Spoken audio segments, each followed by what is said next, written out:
In our increasingly digitized world, the way we do business is changing rapidly. Instead of traditional long-term employment with benefits, many people are choosing to work short-term gigs for pay and flexibility. For some, it's a great side hustle. For others, it's their full-time job. What, have you ever wondered what it's like to be a gig worker? We did.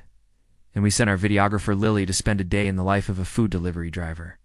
Here's what she learned about the gig economy and how technology is changing the way we work. Hey there, I'm one of the hosts of a podcast that explores the business of everyday things. If you're interested in learning more about the inner workings of our digital world, you should definitely check it out.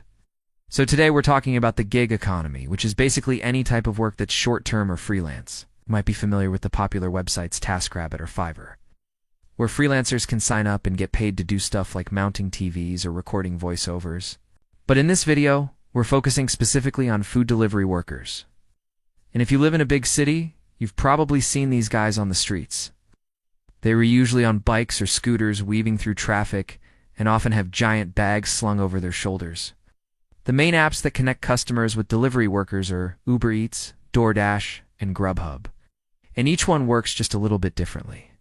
First, let's talk about the customer experience. Let's say you're hungry and you want a burger. So you open up the Uber Eats app and browse your options. Once you find a restaurant you like, you pick your food and put in your address. At this point, the app will tell you how much your meal will cost when it arrives at your door. This price includes the actual cost of the food, the service fee for using the app, and a delivery fee. The service fee goes to the company, Uber Eats in this case, and the delivery fee goes to the delivery person. But wait, why is the price so high? If you order something cheap like a salad but end up paying $12 for it, where does all the money go? Well, here's how it breaks down. The restaurant owner pays a commission to Uber Eats for being listed on their platform. This is a percentage of the cost of the food. Then Uber Eats takes a service fee from the customer, which is also a percentage of the cost of the food. After that, there's the delivery fee, which is based on the distance between the restaurant and your house and can vary depending on the time of day. All of these fees add up to make sure that the restaurant and the delivery person both make money. The delivery person doesn't know the exact amount they'll earn until after the delivery is complete. And that amount depends on several factors like the distance between the restaurant and your house, how much demand there is for drivers at the time, and even the type of vehicle they use. Some apps, like Uber Eats, will pay more for deliveries that require a car rather than a bike, because they are harder to make in a short amount of time. After all that, the app figures out who's closest to your house and sends them your delivery request. Now, in theory, you could be anyone. All you need is a smartphone and a way to transport food. Most people use cars, but you can also use bikes or scooters. Some companies even let you deliver by foot. Once a driver accepts a delivery, they have to pick up the food from the restaurant and bring it to you. And sometimes, this part is easier said than done. Depending on how busy the restaurant is, it could take a while for the driver to get the food. Sometimes they'll have to wait in line with all the other delivery people. Other times they'll have to park illegally because there's no parking available. And sometimes they'll have to walk into the restaurant to get the food themselves. As the driver, you have to balance getting as many deliveries as possible with actually making money. Some drivers try to stay in areas where restaurants are close together, so they do waste time driving. Others try to accept deliveries that are far away from each other so they can earn more money. It's kind of a balancing act. You might be wondering, why would someone want to work as a delivery driver? And it turns out there's a lot of perks to the gig economy. First, there's flexibility.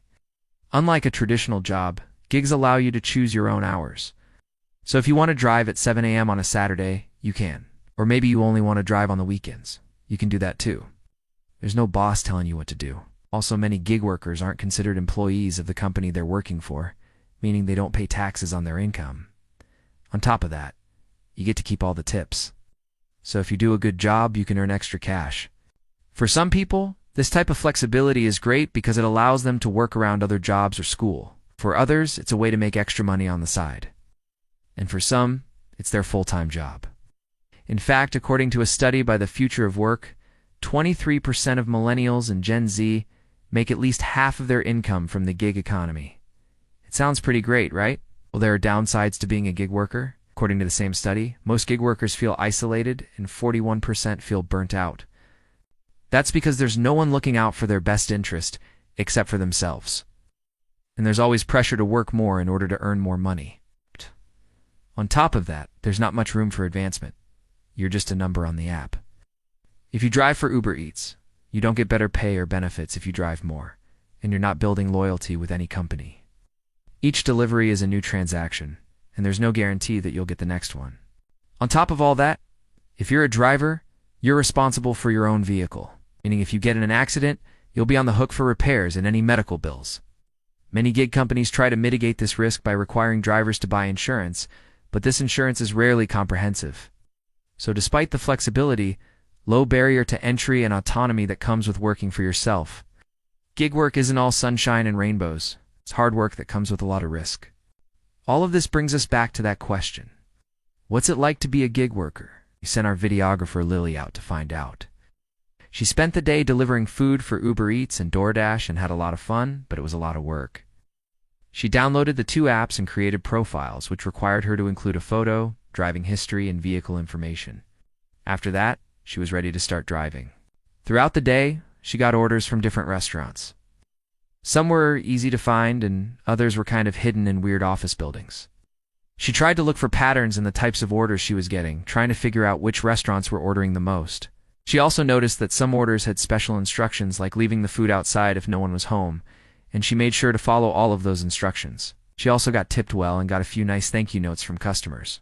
But not every interaction went smoothly.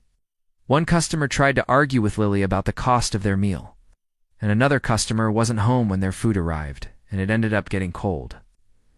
Overall, though, Lily had a positive experience and made around $150 in a few hours. She realized that being an Uber Eats driver can be a great way to make extra money, but it's not without its challenges. If you're thinking about becoming a gig worker yourself, Lily recommends doing your research and weighing the pros and cons carefully. It's not right for everyone.